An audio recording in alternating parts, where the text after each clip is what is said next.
Hello साथियों, कैसे हैं आप। मैं राहुल आपका स्वागत करता हूं अपने YouTube channel AK study plus पर। साथियों, आज हम मैथ का एक इम्पोर्टेंट चैप्टर नंबर सिस्टम पढ़ेंगे, संख्या पद्धति पढ़ेंगे। चलिए स्टार्ट करते हैं। तो इसमें सबसे पहले पढ़ेंगे प्राकृतिक संख्याएं, नेचुरल नंबर। तो वे संख्याएं जो वस्तु को गिनने में प्रयुक्त होती हैं, जैसे 1, 2, 3, 4, 5 डॉट डॉट, ये सब संख्याएं क्या कहलाती हैं? प्राकृतिक संख्याएं कहलाती हैं।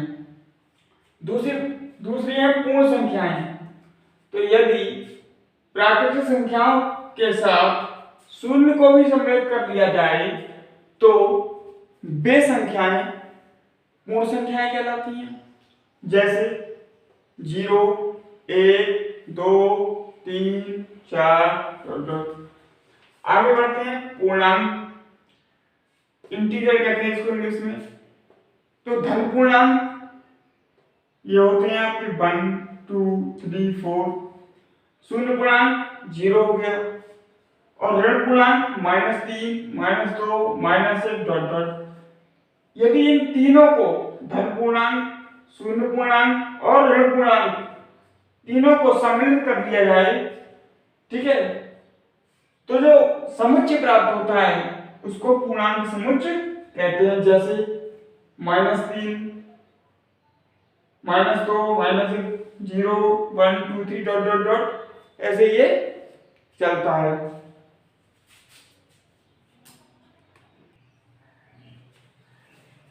चलिए आगे बढ़ते हैं। परिमेय संख्याएं, वे संख्याएं जिन्हें P/Q के रूप में व्यक्त किया जा सके, परिमेय संख्याएं कहलाती हैं। बट जहां Q is not equal to 0 होना चाहिए। देखिए जैसे 7 है, तो हम 7 को 7/1 भी लिख सकते हैं, -2 को -2/1 भी लिख सकते हैं। तो ये संख्याएं जो हैं वो कैसी हैं? परिमेय संख्याएं हैं, ठीक है। 7, -2, 7/5, 0 आदि संख्याएं क्या है? परिमेय हैं। फिर अपरिमेय संख्याएं,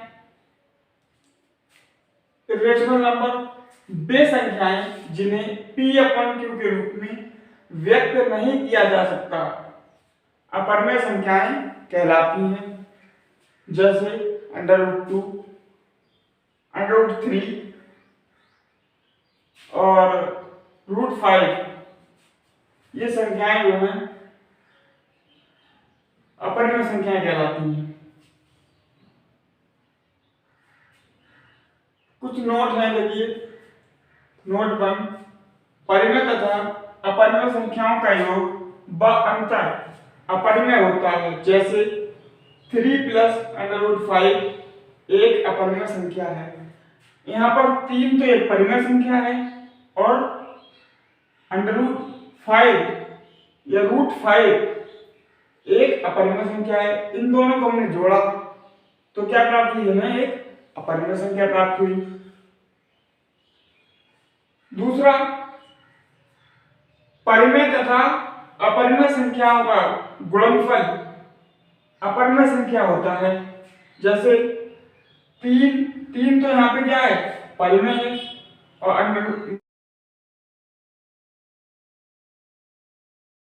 √3 एक अपरिमेय संख्या है। इन दोनों की गुणा जब करी तो एक अपरिमेय संख्या प्राप्त हुई।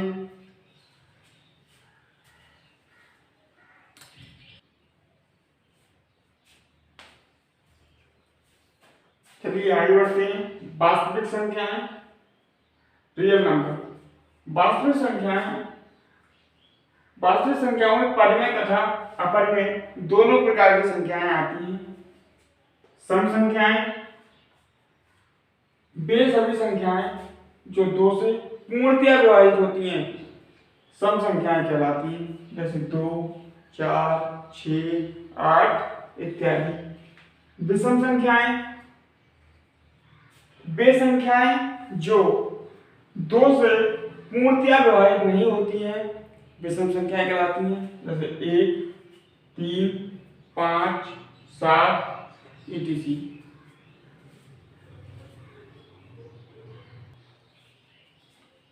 चलिए आगे बढ़ते हैं। अभाज्य संख्याएं वे सभी संख्याएं जो एक अथवा स्वयं के अतिरिक्त किसी अन्य संख्या से पूर्णतया विभाजित नहीं होती हैं, पूर्णतया डिवाइड नहीं होती हैं, अभाज्य संख्याएं कहलाती हैं, जैसे 2, 3, 5, 7, 11, 13। अगर हम बात करें कि सबसे छोटी अभाज्य संख्या, तो सबसे छोटी अभाज्य संख्या है 2। सबसे छोटी अभाज्य संख्या है 2। ऐसे ही भाज्य संख्याएं एक के अतिरिक्त वे सभी प्राकृतिक संख्याएं जो अभाज्य ना हो, भाज्य संख्याएं कहलाती हैं।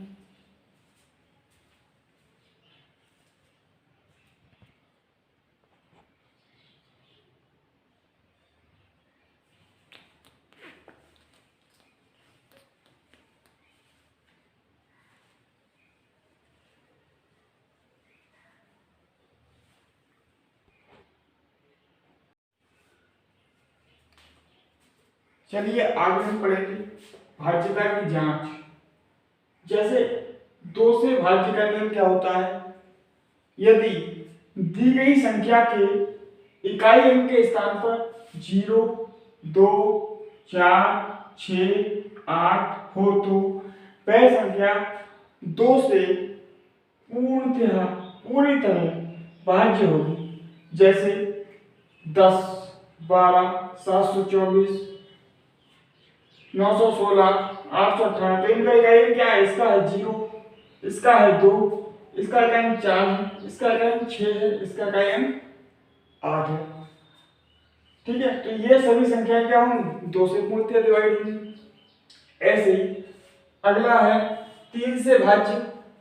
तो जो भी संख्या है उस संख्या के अंकों का योग 3 से विभाज्य होना चाहिए, मतलब 3 से डिवाइड होना चाहिए। तो जैसे एक संख्या है 345, हम इसके अंकों को जोड़ेंगे, यदि वह अंकों का योग 3 से डिवाइड हो जाएगा तो ये संख्या भी हो जाएगी।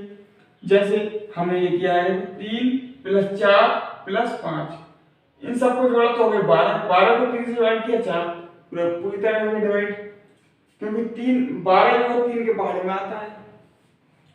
चाहो तो उसको आप चेक भी कर सकते हो यहीं पर, जैसे 3 से अगर इसको काटोगे तो 3 × 3, 3 × 3 बचा 1, 3 × 5 15, तो पूरी तरह विभाजित है। ठीक है, आगे चलते हैं। 4 से भाज्य, दी गई संख्या के अंतिम 2 अंक 4 से डिवाइड होने चाहिए। जैसे संख्याएं हैं 464 और 416। अब हमें ये 2 अंक उठाने हैं, 4 से चेक करना है कि 4 से भाज्य है या नहीं है। तो इसके लिए जैसे हम अगर 64 को लेंगे तो 64 अगर 4 से डिवाइड है तो ये संख्या भी पूरी 4 से डिवाइड होगी। देखो काटते हैं, 4 × 4 बचे 2, 4 × 24, तो पूरा कट गया। ठीक है, ऐसे ही अगर हम इसको चेक करें 16 को, तो 4 के भाड़े में 16 आता है, 4 × 16। अब अगला है 5 से भाज्य। तो दी गई संख्या का इकाई अंक 0 या 5 होना चाहिए, तो वो संख्या क्या होगी, 5 से डिवाइड होगी।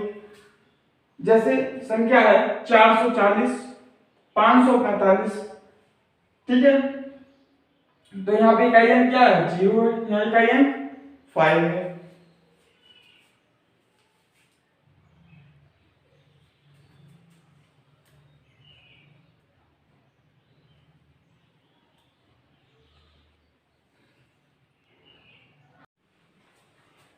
चलिए आगे बढ़ते हैं।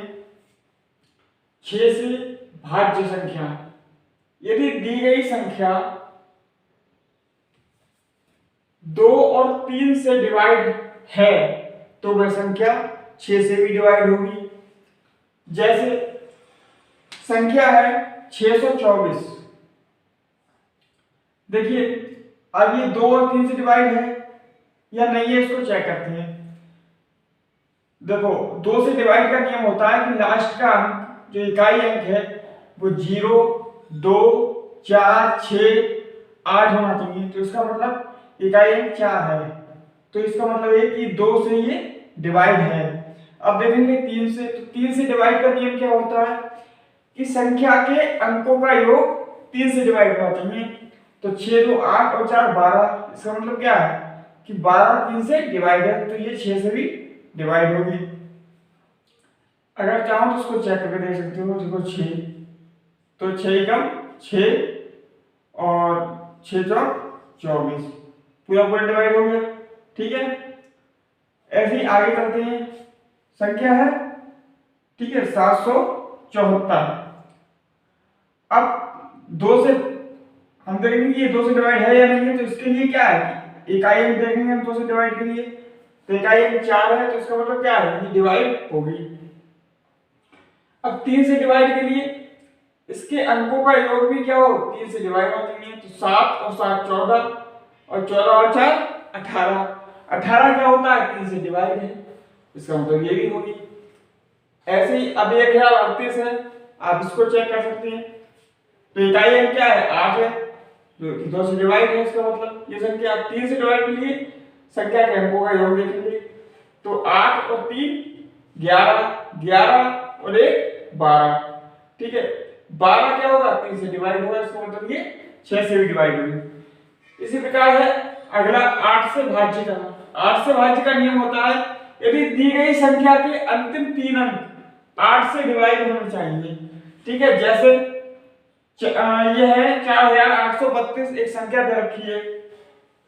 अब इसको देखिए, हम 3 अंक उठाएंगे, ये वाले 3 अंक उठाते हैं, इधर देखते हैं 832। अगर ये 8 से डिवाइड है तो ये संख्या भी हो जाएगी। देखो 8 ही कम 8 और 8 चौक 32, तो इसका मतलब ये संख्या भी 8 से डिवाइड होगी। इस तरह इसको देखते हैं। ठीक है, इसको देखो चेक करते हैं अभी।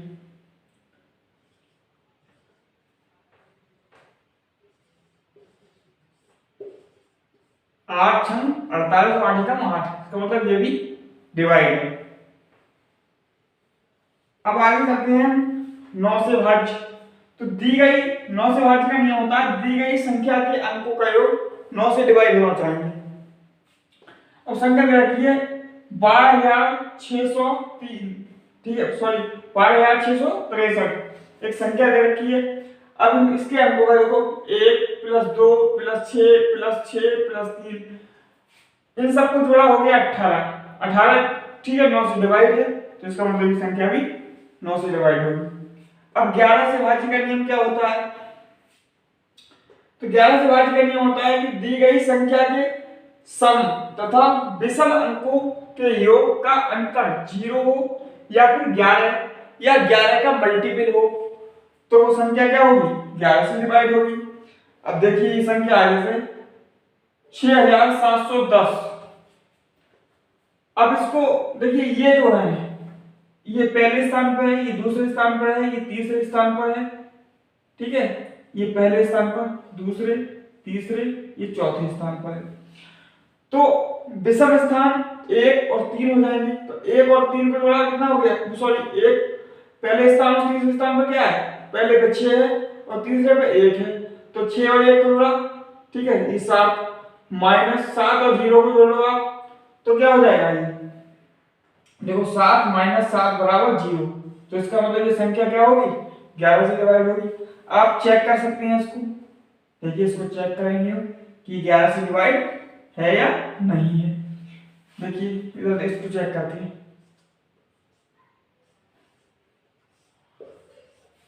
11 से इसको चेक करते हैं। ठीक है, 11 पंजे 55 के 5, सॉरी 11 से 66 हो जाएगा, 6 बार जाएगा 66, बचा 1, तो 11 का 11।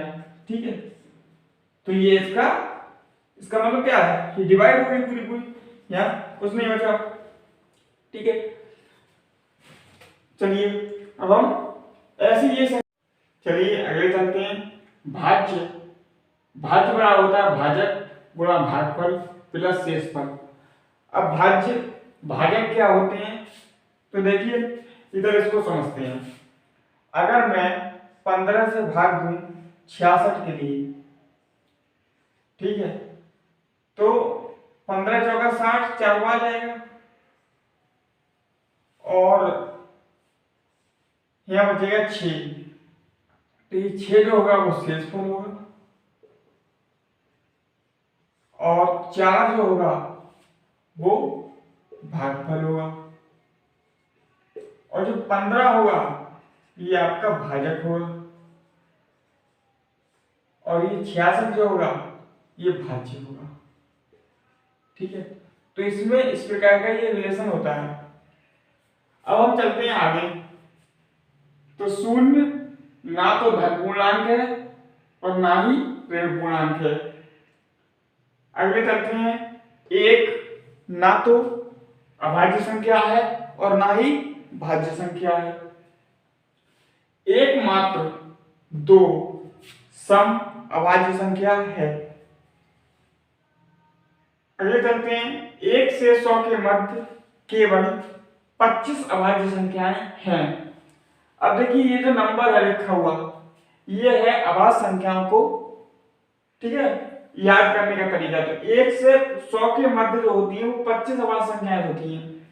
अगर आप 1 से 10 तक जाएंगे तो 4 होंगी, 10 से 20 तक जाएंगे तो 4 होंगी, 20 से 30 तक जाएंगे तो 2 होंगी, और 30 से 40 तक फिर 2 होंगी, 40 से 50 तक आपके 3 होंगी, 50 से 60 2 होंगी, और 60 से 70 2 होंगी, 70 से 80 2 होंगी, 65 3 होंगी, और 80 से 90 के बीच में 2 होंगी, और 90 से 100 के बीच।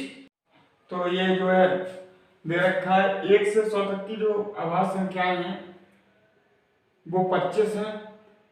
आप इस नंबर के जैसे मोबाइल नंबर होता है उसी तरीके से ये नंबर है 44 223 223 21। अब इसमें है क्या, 1 से 10 तक अभाज्य संख्याएं होंगी 4, 10 से 20 तक 4 होंगी, ऐसे ही 20 से 30, 30 से 40, 40 से 50, 50 से 60, 60 से 70, 70 से 80, 80 से 90, 90 से 100। यदि आपसे पूछता है कि आप 1 से 25 के बीच अभाज्य संख्याएं बताइए, 1 से 25 के बीच, तो आप कैसे बताएंगे?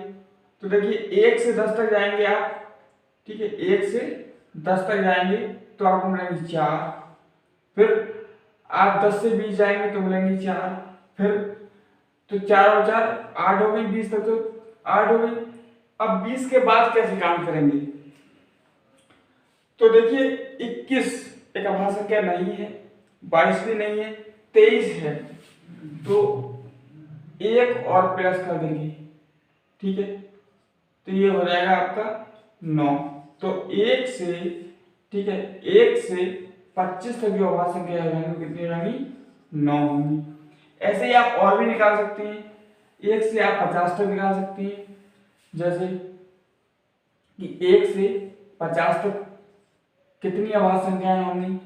तो आप क्या करेंगे,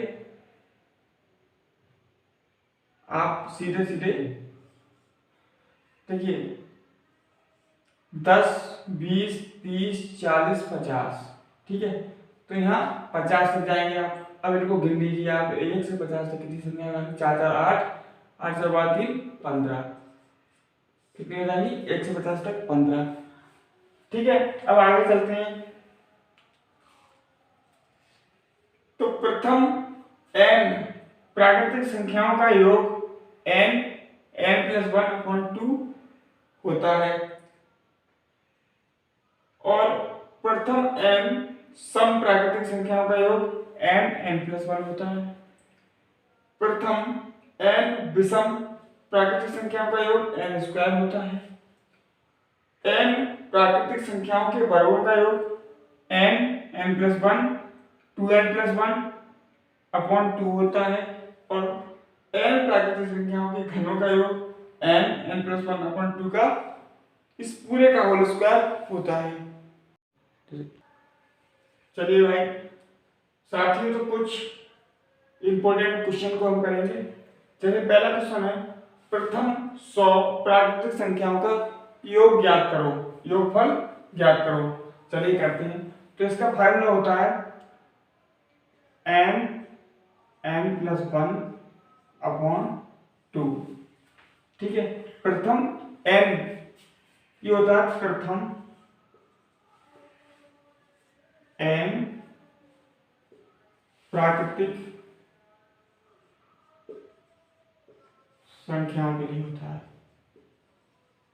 संख्याओं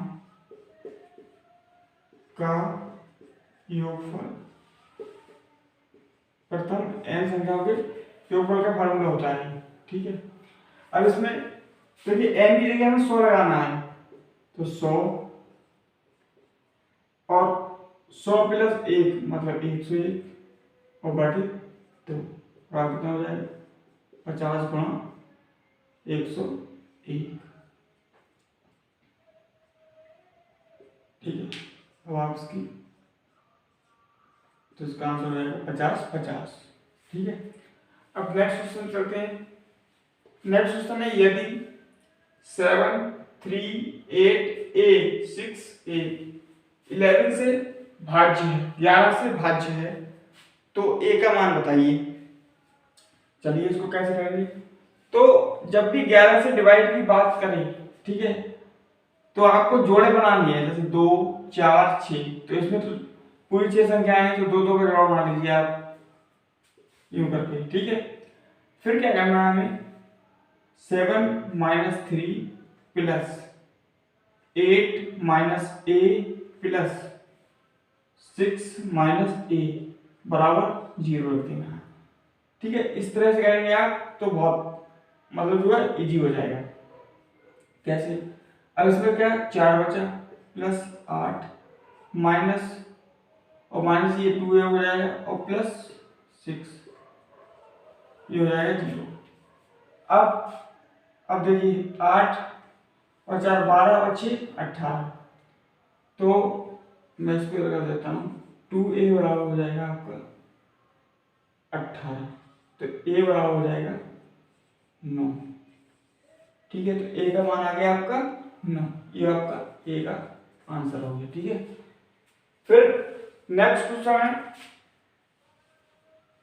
तीसरा, 5 2 6 3 की पावर 821 मतलब 821 में इकाई अंक होगा।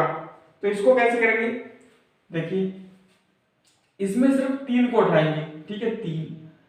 अब इकाई अंक के केस में क्या होता है, इस 3 को उठाएंगे और 3 अगर पावर यहाँ कितनी भी दे रखी है, ठीक है, तो इस जो पावर दे रखी है इसको हम 4 से डिवाइड करते हैं, 4 से डिवाइड करते हैं इस पावर को, और जो भी शेषफल बचता है उसको इसकी पावर में लगा देते हैं। जैसे अब 4 से डिवाइड का नियम क्या होता है कि भाई लास्ट के 2 अंक 4 से डिवाइड हो जाना चाहिए, तो वो संख्या भी 4 से डिवाइड हो जाएगी। अब यहाँ पे है 21, तो हम 21 को उठाएंगे। देखिए 4 से इसको, तो 4 जो 4 पंजे 20, शेष पर कितना बचेगा 1, तो इसकी पावर 1, अर्थात इकाई कितना हो जाएगा 3। 3 जो होगा वो क्या होगा, इकाई अंक होगा। और अगर बात करें तो अगर सपोज करो यहाँ पर 820 होता, यहाँ होता 820, 821 की जगह 820 होता, तब हम क्या करते, तब भी हम 4 से देखते। तो ये तो 4 से पूरा पूरा कट जाता है, जब पूरा पूरा कट जाता तब हम यहाँ पर 3 की पावर 4 देते। ठीक है, तो कितना होता, देखिए 9 × 9 मतलब, तो इकाई अंक हमारा 1 आता।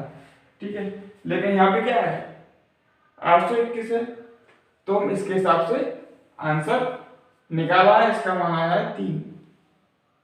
तो देखिए अगले करते हैं, पूर्ववर्ती संख्याएं क्या होती हैं और अनुवर्ती संख्याएं क्या होती हैं। जैसे कोई भी संख्या है, सपोज करो 10 है और 10 की पूर्ववर्ती संख्या निकालनी है हमें, तो इसमें से एक घटाना पड़ेगा, कितनी 9। 10 की पूर्ववर्ती संख्या हो जाएगी 9। ऐसे ही अगर मैं 10 की अनुवर्ती संख्या लिखूं तो 10 में मुझे एक जोड़ना पड़ेगा, मतलब 11। तो 11 क्या हो जाएगी, 10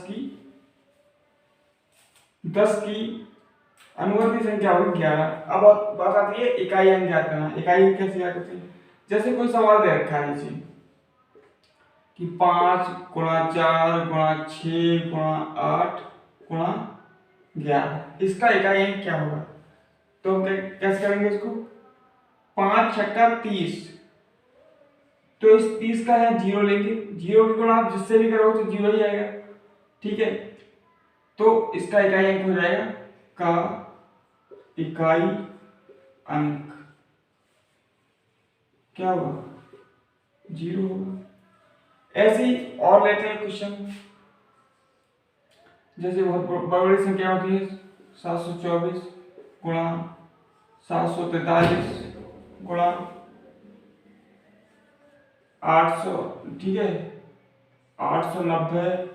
तो इस प्रकार अगर कोई संख्या दे रखी है और इसका इकाई अंक पूछ रहा है अंक, तो यहाँ तो ऑलरेडी 0 है, देखो ये तो 0 दे रखा है और 0 की गुणा आप किसी से करोगे तो इकाई अंक क्या आएगा, 0 आएगा। तो इसका इकाई अंक क्या हो जाएगा, 0, ठीक है।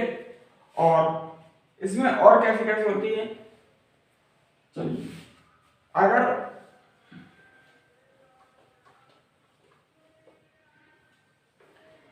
जैसे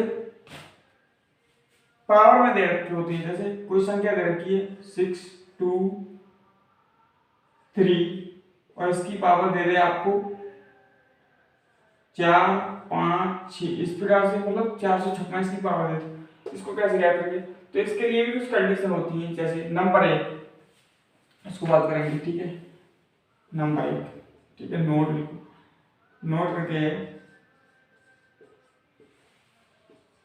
कि यदि किसी संख्या का इकाई अंक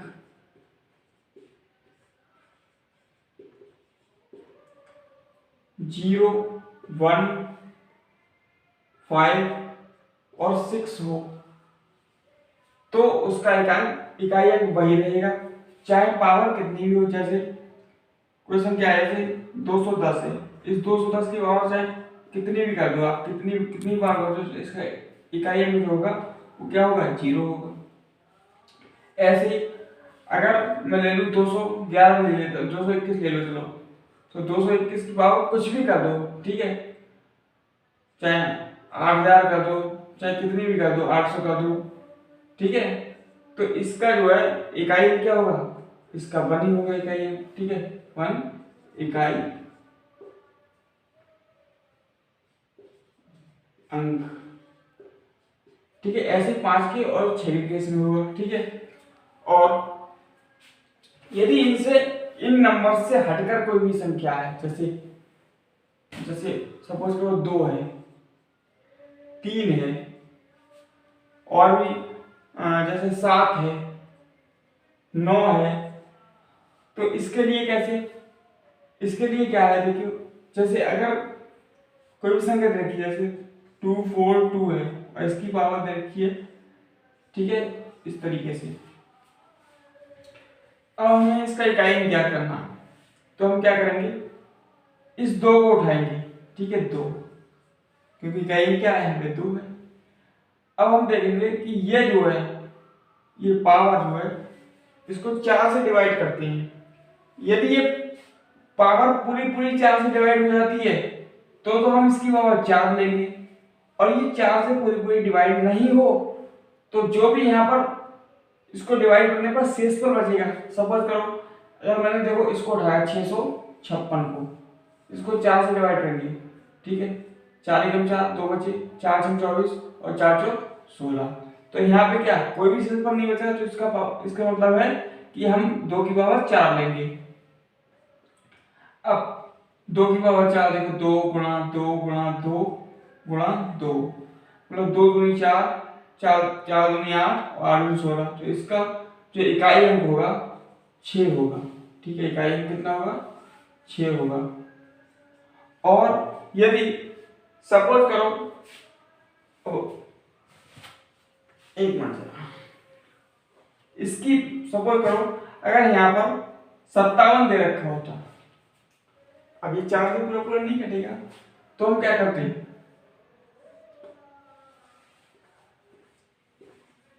अभी 4 से नहीं कटेगा, कितना बचेगा? 1 शेष बच जाएगा। जब शेष 1 बच जाएगा तो हम 2 की पावर 1 कर देते और 2 एकम 2। ठीक है, तो ये 2 क्या हो जाता? इकाई अंक हो जाता, इकाई अंक होता। ठीक है, तो इस केस में 2 होता इकाई अंक। ठीक है, ऐसे ही 3 हो, 7 हो, 9 हो, तो इसका हम इसी प्रकार निकालेंगे। ठीक है,